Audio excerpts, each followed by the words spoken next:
bring back a clipping from a magazine. Charlotte needs new ideas so she can write messages in her web to save Wilbur's life." "Wah, let him die," said the rat. "I should worry." "You'll worry all right when next winter comes," said the sheep. "You'll worry all right on a 0 morning next January when Wilbur is dead and nobody comes down here with a nice pail of warm slops to pour into the trough. Wilbur's leftover food is your chief source of supply.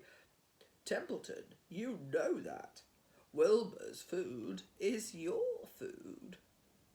Therefore, Wilbur's destiny is your destiny. And they are closely linked. If Wilbur is killed and his trough stands empty day after day, you'll grow so thin we can look right through your stomach and see objects on the other side." Templeton's whiskers quivered. "Maybe you're right," he said gruffly. "I'm making a trip to the dump tomorrow afternoon. I'll bring back a magazine clipping if I can find one." "Thank you," said Charlotte. "The meeting is now adjourned. I have a busy evening ahead of me. I've got to tear my web apart and write terrific." Wilbur blushed. "But I'm not terrific, Charlotte. I'm just an average pig." "You're terrific as far as I'm concerned," replied Charlotte sweetly, "and that's what counts. You're my best friend, and I think you're sensational. Now, stop arguing and get some sleep." Chapter 13. Good progress. Far into the night, while the other creatures slept, Charlotte worked on her web. First, she ripped out a few of the orb lines near the centre. She left the radial lines alone, and as they were needed... She left the radial lines alone as they were needed for support. As she worked, her 8 legs were a great help to her. So were her teeth. She loved to weave, and she was an expert at it. When she had finished ripping things out, her web looked something like this. There you go.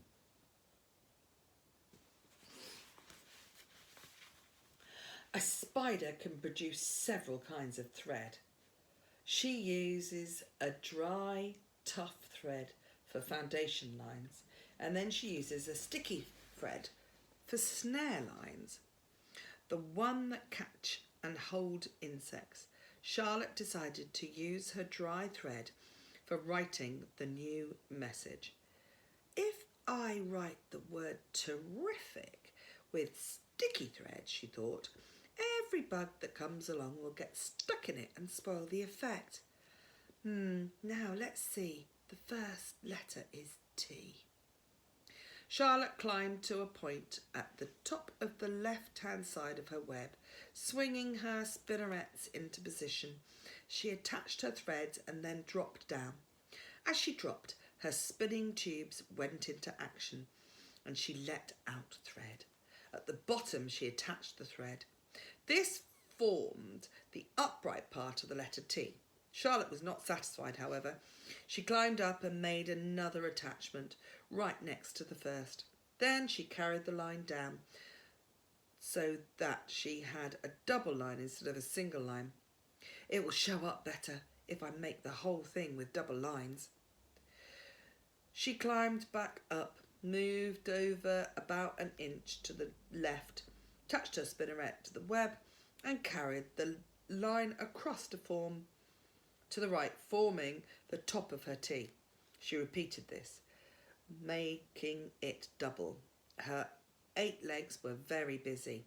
Now for the E. Charlotte got so interested in her work she began to talk to herself as though to cheer herself on. If you had been sitting quietly in the barn cellar that evening, you would have heard something like this. Now for the R. Up we go. Attach, descend. Pay out line. Woo! Attach, good. Up you go. Repeat. Attach, descend. Pay line. Whoa, girl, steady now. Attach, climb, attach. Over to the right, pay out line, attach. Now right and down and swing and loop and around and around. Now into the left, attach, climb, repeat. Okay, easy. Ha. Keep these lines together. Now then, out and down for the leg and the R. Pay out line. Whoa, attach, ascend, repeat. Good girl. And so, talking to herself, the spider worked at her task.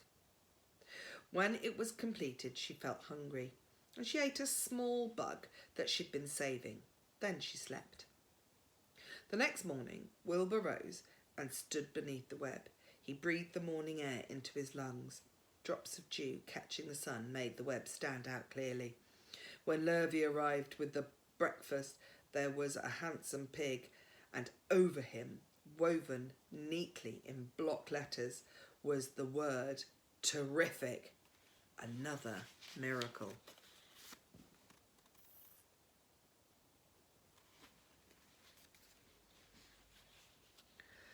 Lurvy rushed and called Mr. Zuckerman.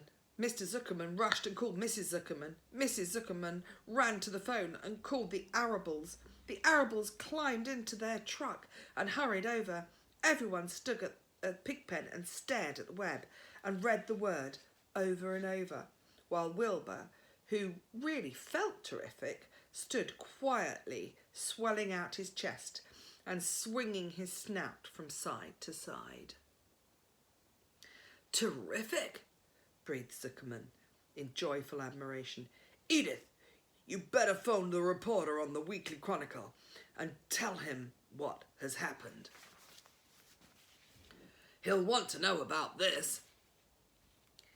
He may want to bring a photographer. There isn't a pig in the whole state that is as terrific as our pig. The news spread. People who journeyed to see Wilbur when he was some pig came back again to see him now that he was terrific. That afternoon, Mr. Zuckerman went to milk the cows and clean out the tie-ups.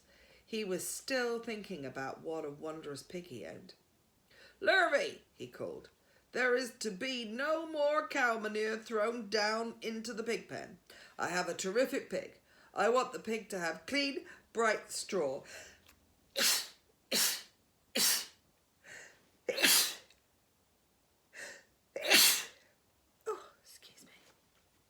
Clean, bright straw. Every day for his penning. Understand? Yes, sir, said Lurvy. Furthermore, said Mr. Zuckerman, I want you to start building a crate for Wilbur. I've decided to take the pig to the county fair on September the 6th. Make the crate large and paint it green with gold letters. What will the letters say? Asked Lurvy. They should say, Zuckerman's famous pig. Lurvy picked up a pitchfork and walked away to get some clean straw. Having such an important pig was going to mean plenty of extra work. He could see that. Below the apple orchard, at the end of the path, was a dump where Mr. Zuckerman threw all sorts of trash and stuff that nobody wanted anymore. Here, in a small clearing hidden by young alders and wild raspberry bushes, was an astonishing pile of old bottles and empty tin cans and dirty rags and bits of metal and broken bottles and broken hinges and broken springs and dead batteries and last month's magazines and old discarded dish mops and tattered overalls and rusty spikes and spiky leaves and leaky pails and forgotten stoppers and useless junk of all kinds, including a wrong-size crank for a broken ice cream freezer. Templeton knew the dump and liked it. There were good hiding places there, excellent cover for a rat, and there was usually a tin can with food still clinging to the inside. Templeton was down there now, rummaging around. When he returned to the barn, he carried in his mouth an advertisement he had torn from a crumpled newspaper. How's this then? He asked, showing the ad to Charlotte. It said, Crunchy, crunchy, would be a good word to write in your web. Just the wrong idea, replied Charlotte. Couldn't be worse. We don't want Zuckerman to think Wilbur is crunchy. He might start thinking about crispy, crunchy bacon and tasty ham. That would put ideas in his head. We must advertise Wilbur's noble qualities, not his tastiness. Go get another word, please, Templeton. The rat looked disgusted, but he sneaked away to the dump and was back in a while with a strip of cotton cloth. That's how, he said. There's a label of an old shirt. Charlotte examined the label. It said, pre-shrunk. Oh, I'm sorry, Templeton, she said, but pre-shrunk is out of the question. We want Zuckerman to think Wilbur is nicely filled out and not all shrunk up. I'll have to ask you to try again. What do you think I am, a messenger boy? Grumbled the rat. I'm not going to spend all my day chasing down to the dump of advertising material. Just one more, please, said Charlotte. Oh, I'll tell you what I'll do, said Templeton. I know where there's a packet of soap flakes in the woodshed. It has writing on it. I'll bring you a piece of the packaging. He climbed the rope that hung on the wall and disappeared through the hole in the ceiling. When he came back, he had a strip of blue and white cardboard in his teeth. There, he said triumphantly. How's that? Charlotte read the words, with new, radiant action. What does it mean? Asked Charlotte, who had never used any soap flakes in her life. How should I know? Said Templeton. You asked for words and I bought them. I suppose the next thing you'll want is for me to fetch you a dictionary. Together they studied the soap ad. With new, radiant action, replied Charlotte slowly. Wilbur, she called. Wilbur, who was asleep in the straw, jumped up. Run around, commanded Charlotte. I want to see you in action, to see if you're radiant. Wilbur raced to the end of his yard. Now back again, faster, said Charlotte. Wilbur galloped back. His skin shone. His tail had a fine, tight curl to it. Jump in the air, cried Charlotte. Wilbur jumped as high as he could. Keep your knees straight and touch the ground with your ears, called Charlotte. Wilbur obeyed. Do a black backflip with a half twist in it, cried Charlotte. Wilbur went over backwards, writhing and twisting as he went. Okay, Wilbur, said Charlotte. You can go back to sleep now, okay? Templeton, the soap ad will do, I guess. I'm not sure Wilbur's action is exactly radiant, but it's interesting. Actually, said Wilbur, I feel radiant. Do you? Said Charlotte, looking at him with affection. Well, you're a good little pig, and radiant you shall be. I'm in this thing pretty deep now. I might as well go for the limit. Tired from his romp, Wilbur lay down on the clean straw. He closed his eyes. The straw seemed scratchy, not as comfortable as the cow manure, which was always delightfully soft to lie in. So he pushed the straw to one side and stretched out on the manure. Wilbur sighed. It had been a busy day. His first day had been terrific. Dozens of people had visited his yard during the afternoon, and he'd had to stand and pose, looking as terrific as he possibly could. Terrific. Now he was tired. Fern had arrived and seated herself quietly on her stool in the corner. Tell me a story, Charlotte, said Wilbur, as he lay waiting for sleep to come. Tell me a story. So Charlotte, although she too was tired, did what Wilbur wanted. Once upon a time, she began, I had a beautiful cousin who managed to build her web across a small stream. One day, a tiny fish leaped into the web and got tangled in the web. My cousin was very much surprised, of course. The fish was thrashing wildly. My cousin hardly dared tackle it, but she did. She swooped down and threw great masses of wrapping material around the fish and fought bravely to capture it. Did she succeed? Said Wilbur. It was a never-to-be-forgotten battle, said Charlotte. There was a fish caught only by one fin, and its tail wildly flashing and shining in the sun. There was a web sagging dangerously under the weight of the fish. How much did the fish weigh? Asked Wilbur eagerly. I don't know, said Charlotte. There was my cousin slipping in, dodging out, beaten mercilessly over the head by the wild thrashing fish, dancing in, dancing out, throwing her threads and fighting hard.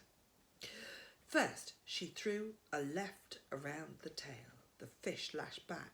Then a left around the tail and a right to the midsection. The fish lashed back.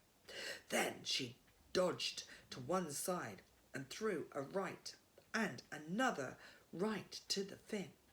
Then a hard left to the head while the web swayed and stretched. Then what happened? Asked Wilbur. Nothing, said Charlotte. The fish lost the fight. My cousin wrapped it up so tight it couldn't budge. What happened then? Said Wilbur. Nothing, said Charlotte. My cousin kept the fish for a while, and then when she got good and ready, she ate it. Oh, tell me another story, begged Wilbur. So Charlotte told him about another cousin of hers who was an aeronaut. What's an aeronaut? Asked Wilbur. A balloonist, said Charlotte. My cousin used to stand on her head and let out enough thread to form a balloon. Then she'd let go and be lifted into the air and carried upwards on the warm wind. Is it true? Asked Wilbur. Or are you just making it up? It's true, replied Charlotte. I have some very remarkable cousins. And now, Wilbur, it's time you went to sleep. Oh, sing something, begged Wilbur, closing his eyes. So Charlotte sang a lullaby while crickets chirped in the grass and the barn grew dark. This was the song she'd sung. Sleep, sleep, my love, my only, deep, deep in the dung and the dark. Be not afraid and be not lonely. This is the hour when frogs and thrushes praise the world from the woods and rushes. Rest from care, my own, my one and only, deep in the dung and the dark. But Wilbur was already asleep. When the song ended, Fern got up